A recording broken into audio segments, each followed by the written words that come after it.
The afternoon I found another woman's necklace in my marital bed. I was doing what I'd done every Tuesday for 18 years, changing the sheets while humming along to the radio, thinking about what to make for dinner. The delicate silver chain with its Tiffany pendant caught on my wedding ring as I pulled the fitted sheet free.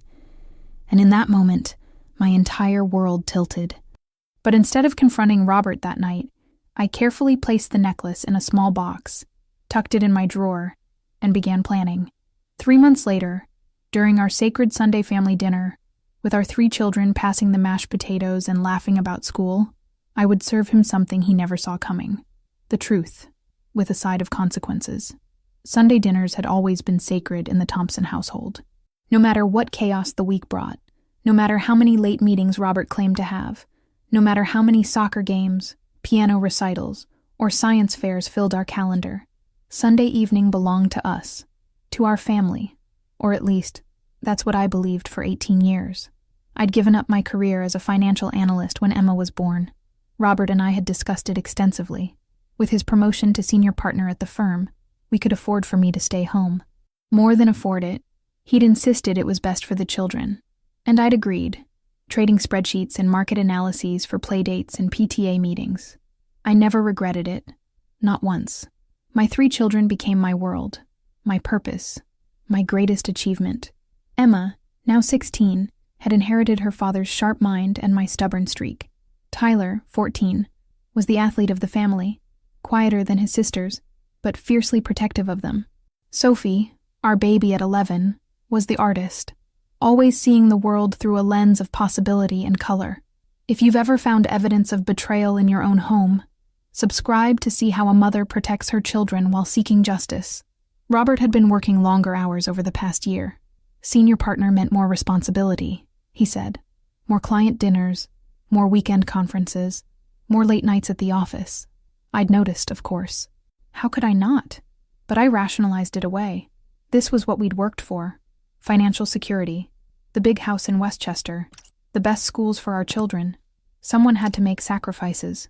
I filled the spaces he left with carpools and homework help, with Emma's debate competitions and Tyler's basketball games, with Sophie's art classes and endless school projects. I became both parents, cushioning his absence with explanations and excuses. Daddy's working hard for us. Daddy wishes he could be here. Daddy will make it next time. The signs were there, looking back. The new cologne that appeared on his dresser, something younger, sharper than his usual scent. The gym membership he suddenly needed despite our fully equipped home gym. The way he'd angle his phone away when texting, claiming client confidentiality. The weekend conferences that seemed to pop up with increasing frequency. But I trusted him. 18 years of marriage, 3 children, a life built together brick by brick. That meant something. That meant everything. We'd weathered his law school years on my analyst salary. We'd survived the sleepless nights with newborns, the financial stress of buying our first house, the loss of both his parents within 6 months of each other. We were Robert and Maggie Thompson. We were solid. Tuesday mornings were my reset button. After the chaos of getting everyone out the door, Emma to her early morning student council meeting, Tyler to basketball practice, Sophie to regular classes, the house would fall silent. I'd pour a second cup of coffee, put on my favorite classical station, and methodically work through the house. Laundry, dishes, vacuuming, the endless cycle of maintaining our home. I was stripping our king-sized bed, humming along to Vivaldi, when it happened. The fitted sheet caught on something, and as I tugged it free, a delicate silver chain came with it, tangled in the Egyptian cotton we'd splurged on for our 15th anniversary. Time stopped. I stood there, holding this foreign object, this invasion in my sanctuary. The chain was delicate, expensive. I recognized the Tiffany blue pouch it must have come in without even seeing it. The pendant was a small heart, the kind of gift a man gives a woman when he wants to say something, but isn't quite ready to say everything. My hands shook as I held it up to the light. It wasn't mine. I knew every piece of jewelry I owned, from my grandmother's pearls to the diamond studs Robert had given me when Tyler was born. This delicate young thing didn't belong to me. The sick feeling started in my stomach and spread like poison through my veins. I sat down hard on the bare mattress, still clutching the necklace. My mind raced through explanations. each more desperate than the last. Maybe it belonged to Emma, but she would never be in our bed. And besides, Robert monitored her spending carefully. Of friends that had somehow gotten mixed up in laundry, but we hadn't had house guests in months. Like if you believe children deserve to know the truth about their parents, I forced myself to move methodically.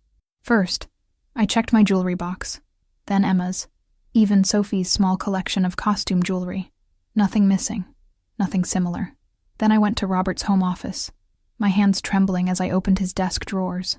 I'd never snooped before, never felt the need to. But now, with this foreign chain burning in my palm, I felt justified. The credit card statement was in his filing cabinet, right where he always kept them. Robert was meticulous about record keeping. I scanned the charges, my financial analyst brain automatically cataloging the patterns. There it was. Tiffany & Cohen won $200, dated 3 weeks ago. A Tuesday afternoon purchase when he was supposedly in depositions. But it was the next discovery that shattered what remained of my denial. His day planner, left carelessly open on his desk, showed a lunch appointment that day. J. Chen. Performance review, written in his neat script. Jennifer Chen. His secretary. 26 years old. Harvard Law graduate. Hired 8 months ago. I remembered her from the company Christmas party. Glossy black hair. Designer dress that hugged her tiny waist. Laugh that tinkled like champagne glasses. She'd gushed about what a wonderful mentor Robert was, how much she was learning from him. I'd smiled and made small talk, secure in my role as the senior partner's wife, the mother of his children, the woman who'd stood by him for 18 years. Now I sat in his office, necklace in one hand, credit card statement in the other, and understood with crystal clarity.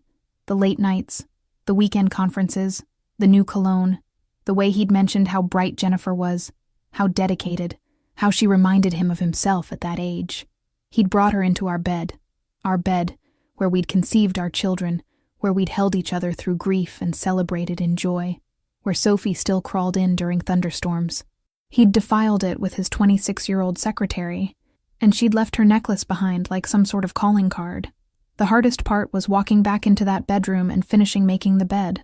I placed the necklace carefully in a small jewelry box, tucked it into my drawer beneath winter scarves, and smoothed the new sheets with shaking hands. By the time Robert came home that night, complaining about traffic and asking what was for dinner, I had made my decision. I would not confront him immediately. I would not rage or cry or throw his clothes on the lawn like some cliché. I had 3 children to think about, a life to protect, and 18 years of marriage that deserved more than a rash response to a piece of jewelry. Instead, I became someone I didn't recognize. That night, after everyone was asleep, I crept downstairs and researched surveillance apps. The irony wasn't lost on me. The financial analyst who'd helped manage million-dollar portfolios was now Googling how to track your spouse. But I needed proof. Real proof. Not just for potential divorce proceedings, but for my own sanity. The tracking app was surprisingly easy to install on his phone while he showered the next morning. He'd never changed his passcode from our anniversary date. Another small betrayal in the mountain I was uncovering. The app would show his location, log his messages, track his calls, all hidden beneath the calculator icon, invisible unless you knew where to look. What followed were the longest 3 months of my life. Every morning, I'd kiss him goodbye and check the app. Every afternoon, while folding laundry or preparing dinner, I'd document his lies. The client dinner in Manhattan that was actually at a boutique hotel in White Plains. The weekend conference in Boston that never existed. He'd spent it at a resort in the Hamptons. The late nights at the office when his phone showed him at Jennifer's apartment in Tribeca.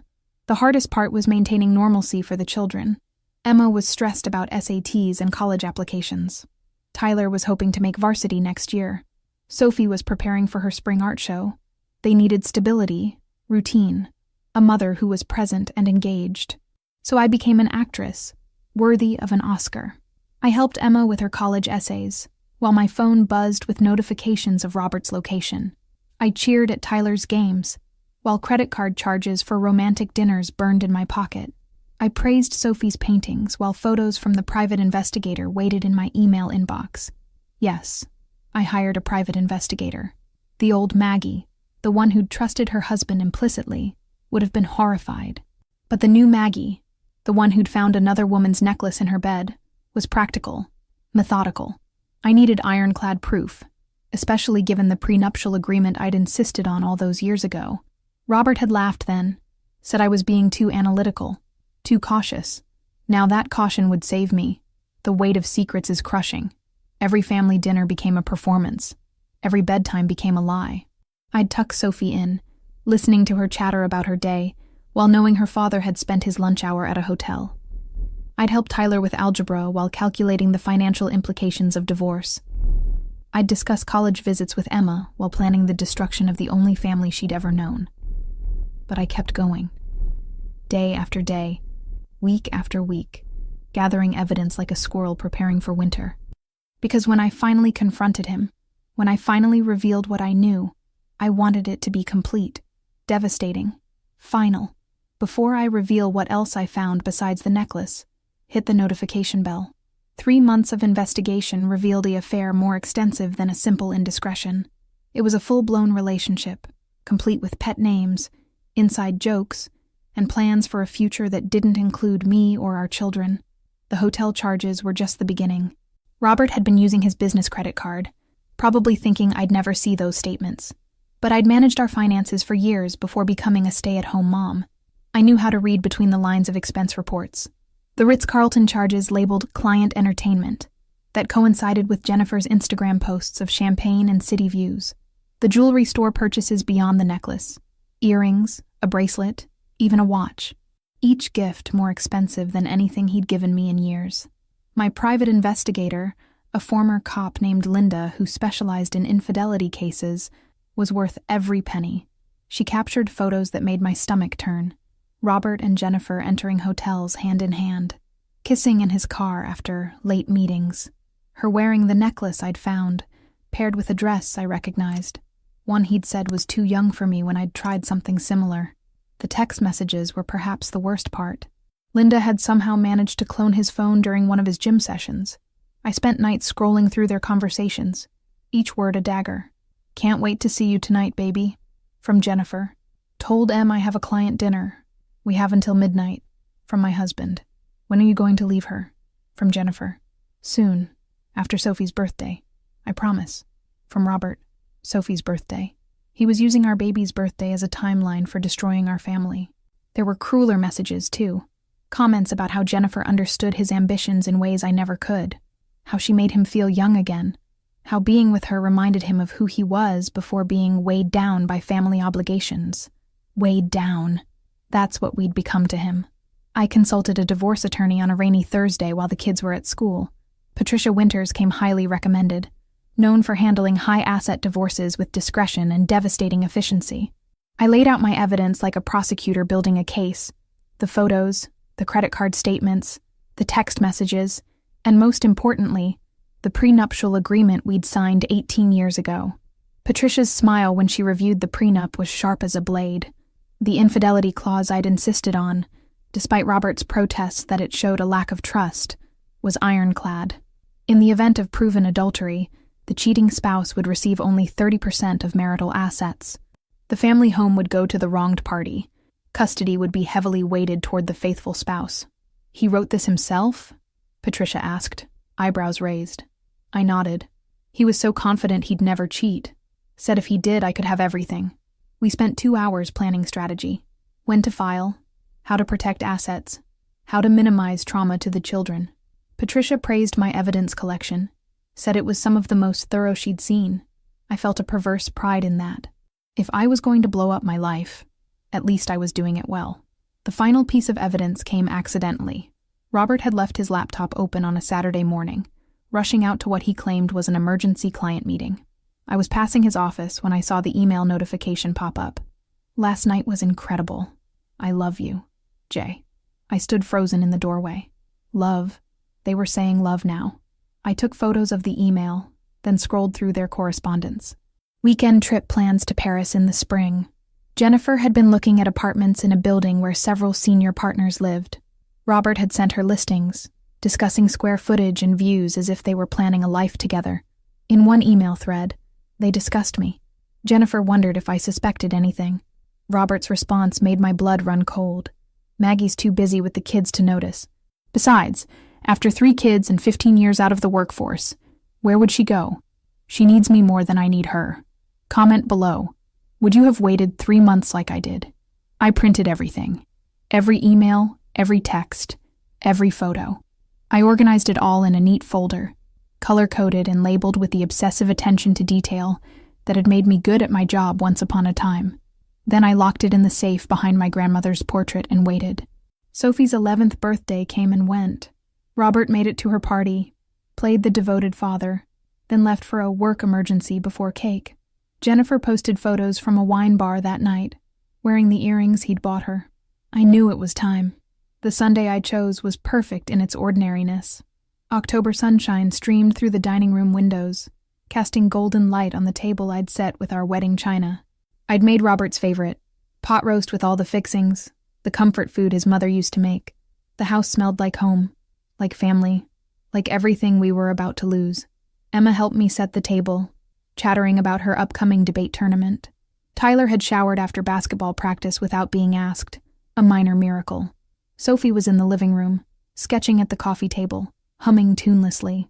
Robert arrived home at 5:47, 13 minutes late. The cologne hit me before I saw him, that new scent that probably reminded Jennifer of sophistication and possibility. He kissed my cheek absently, the same perfunctory gesture he'd given me thousands of times. His lips were cold. He complained about traffic on the Hutchinson, poured himself a scotch, and settled into his usual chair to read the news on his phone. Probably texting her, I thought, watching him over the pot roast I was carving, making plans for the week ahead, assuming his stupid wife would never know. Dinner began like every Sunday dinner of the past 18 years. Robert carved the meat while I brought out sides. The kids took their usual seats, Tyler reaching for rolls before we'd said grace, Sophie arranging her vegetables by color on her plate, Emma checking her phone one last time before our no devices at dinner rule kicked in. We went around the table sharing our weeks, a tradition I'd insisted on since the kids were small. Emma talked about her college essay on women in STEM. Tyler mentioned making the starting lineup for the next game. Sophie showed us sketches for her art show. Robert discussed winning a big case, praise from the managing partners, Jennifer's excellent research assistants. Her name in his mouth at our family table made my decision final. I served dessert, apple pie with vanilla ice cream, and watched my family enjoy what they didn't know was their last normal moment together. Then, as Robert pushed back his plate with a satisfied sigh, I spoke. Oh, I almost forgot. I found something interesting while cleaning last week. I reached into my pocket and pulled out the small jewelry box. The children watched with mild curiosity as I opened it, probably expecting some forgotten trinket from the attic. Instead, I carefully removed the Tiffany necklace and placed it beside Robert's dessert plate. The silence was absolute. Robert's face drained of color so quickly I thought he might faint. His mouth opened, closed, opened again. No words came. Emma looked from the necklace to her father's face, her sharp mind already making connections. Tyler's fork hovered halfway to his mouth. Sophie, sweet, innocent Sophie, was the first to speak. That's pretty, Mommy. Is it yours? I kept my voice calm, conversational. No, sweetheart. I found it in Daddy's bed, our bed. And since it's not mine and it's not Emma's, I thought maybe Daddy could tell us who it belongs to. Robert's chair scraped against the floor as he shifted. His voice came out strangled. Maggie, this isn't... The kids shouldn't what? I asked pleasantly. Shouldn't know the truth? Shouldn't understand why their mother has spent 3 months documenting their father's affair with his secretary? Emma's gasp was sharp as breaking glass. Tyler's fork clattered to his plate. Sophie's eyes widened, not understanding but sensing the shift in atmosphere. I reached under my chair and pulled out the folder I'd placed there earlier. 3 months of evidence, neat and organized, color-coded for easy reference. I set it on the table with the same care I'd used setting out the china. Hotel receipts, credit card statements, text messages, photos. I flipped through the tabs as I spoke, my voice steady despite the earthquake in my chest. 3 months of lies, all documented. Would you like to explain to your children why you told Jennifer Chen that being with her made you remember who you were before you were weighed down by family obligations? Tyler pushed back from the table, his face flushed with anger. Emma grabbed Sophie's hand. Robert looked like a cornered animal, eyes darting between the evidence and his children's faces. He tried to speak, to explain, to minimize. Words tumbled out about stress at work, a momentary lapse in judgment, how it meant nothing. But I had his own words to counter with. I read selected texts aloud, my voice clinical, detached. Messages about love, plans for Paris, the apartment hunting. Jennifer chose that moment to call.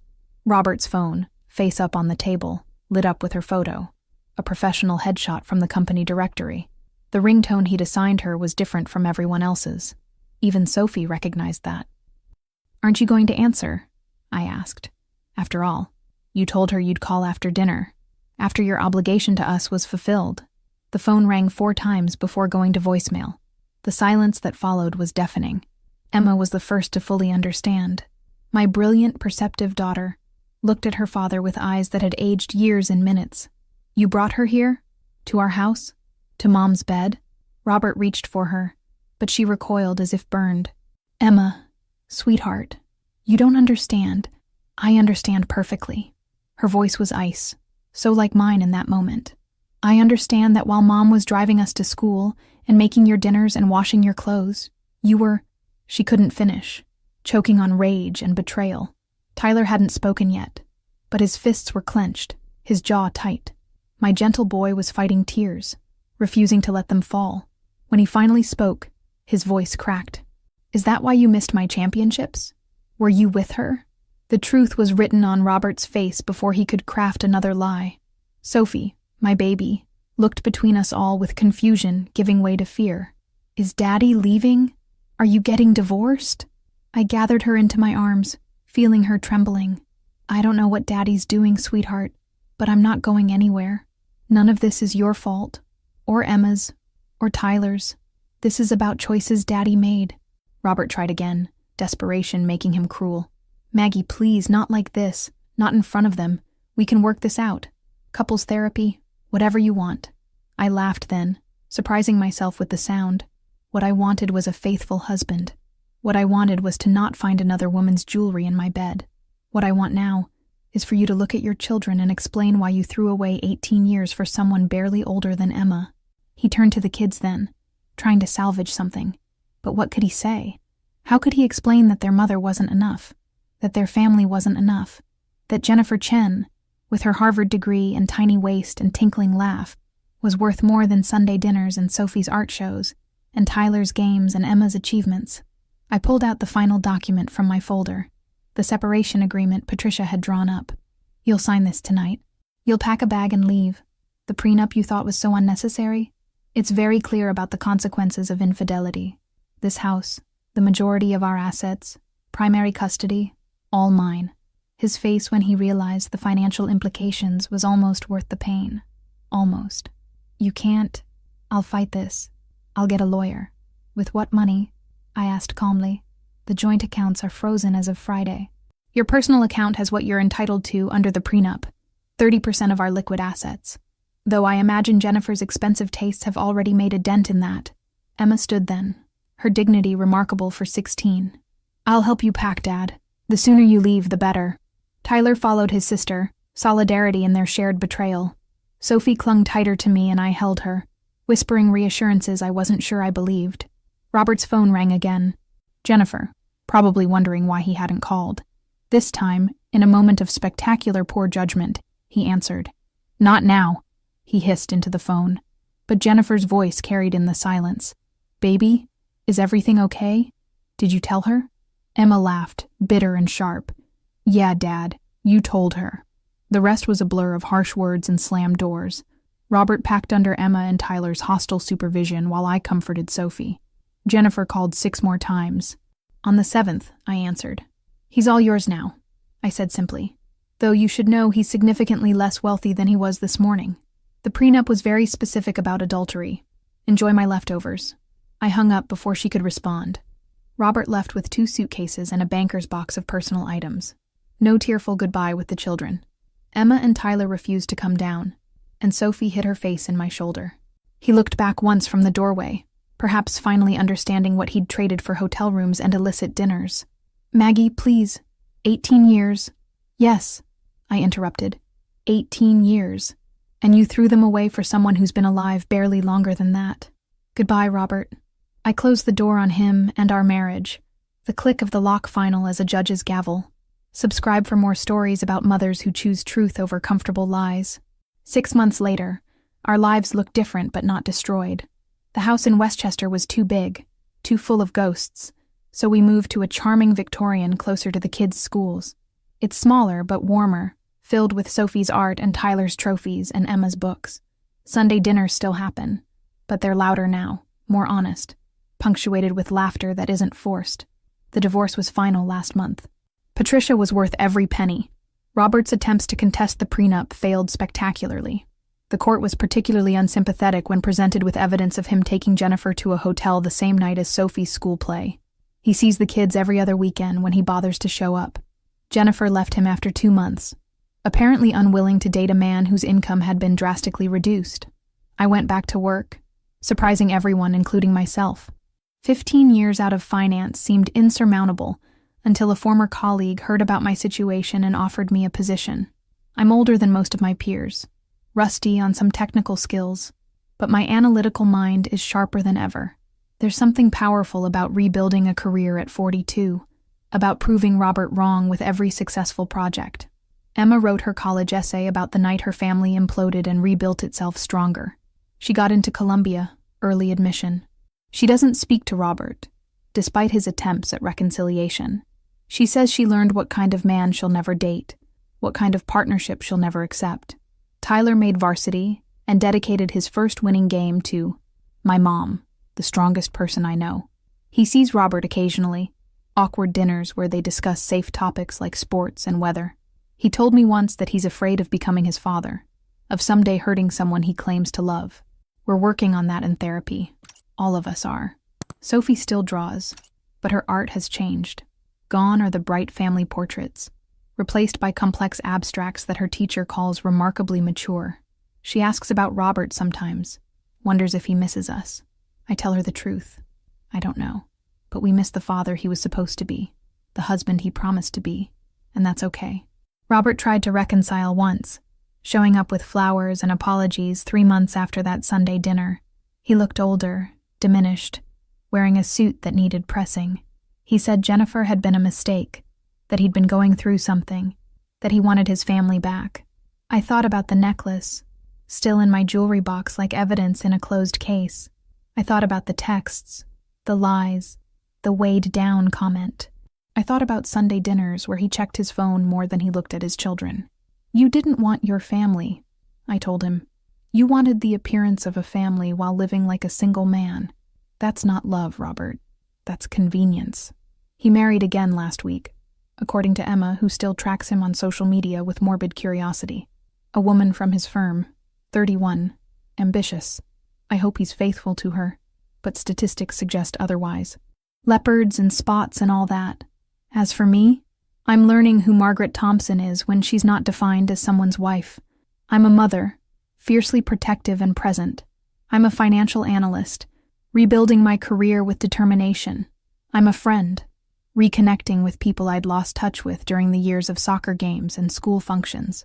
I'm a woman who chose truth over comfortable lies, who refused to let her children grow up in a household built on deception. Some nights, I still find myself reaching for the empty space in the bed, muscle memory of 18 years not easily erased. But then I remember the necklace, the evidence folder, the way Robert's face looked when his house of cards collapsed at our dinner table. I remember that I survived the explosion, that my children and I walked through fire and emerged stronger. The Sunday dinners continue. We still go around the table sharing our weeks, but now the shares are deeper, more real. No one's checking phones or watching the clock. No one's performing happiness while planning deception. We're just us, bruised but not broken, smaller in number but not in spirit. Sometimes Emma asks if I regret how I handled it, the public nature of the revelation. I think about it honestly before answering. Could I have confronted Robert privately, spared the children that scene? Perhaps. But they would have found out anyway, through overheard arguments or custody agreements, or Robert's inevitable introduction of his new girlfriend. At least this way, they learned the truth from someone who loved them more than her own comfort. The necklace? I kept it, not as a trophy or a reminder of pain, but as proof of my own strength, proof that I could find a bitter truth tangled in my sheets, and transform it into a new beginning. It sits in my jewelry box between my grandmother's pearls and my mother's wedding ring. 3 generations of women who survived what they had to survive. Every Tuesday, I still change the sheets, but now I hum louder, smile wider, knowing that whatever I find in the folds of fabric belongs there. My bed, my home, my life. All mine, all honest, all real. And that's worth more than 18 years of lies wrapped in Egyptian cotton and sealed with a kiss that meant nothing. The children will be okay. They're learning that love isn't possession, that marriage isn't a prison, that sometimes the bravest thing you can do is tell the truth at a dinner table while the pot roast gets cold. They're learning that their mother is more than someone's wife, that she's a woman who refused to be diminished by someone else's choices. Robert, I hope he finds whatever he was looking for. I hope it was worth it. As for me, I found something too that Tuesday afternoon. Myself. Tangled up with that necklace was the woman I'd forgotten I could be. Strong, capable, worthy of more than crumbs of attention and designer jewelry meant for someone else. Sunday dinners at the Thompson house still happen. The table's smaller now, but the love is bigger. The laughter more genuine. The stories told with nothing left to hide. We pass the potatoes and share our truths. And nobody's texting under the table or counting the minutes until they can leave. That's the thing about finding another woman's necklace in your bed. It's not really about the jewelry at all. It's about what you do next. It's about whether you clasp it around your own neck and pretend it fits, or whether you use it to unlock the chains you didn't even know you were wearing. I chose the key, and I'll choose it again, every Sunday, surrounded by my children who know their worth isn't measured in someone else's convenience. The necklace was just the beginning. The truth served with pot roast and a side of consequences, that was everything. And that wraps up today's story. Now we want to hear from you. Where are you watching from? Drop your city or country in the comments, and let's see how far these stories reach. If this story moved you or gave you chills, give it a like, share, and subscribe for more powerful stories. One last thing, rate the story from 1 to 10 in the comments. Your feedback helps us bring you even better ones next time. Thanks for watching. We appreciate you being part of this storytelling journey.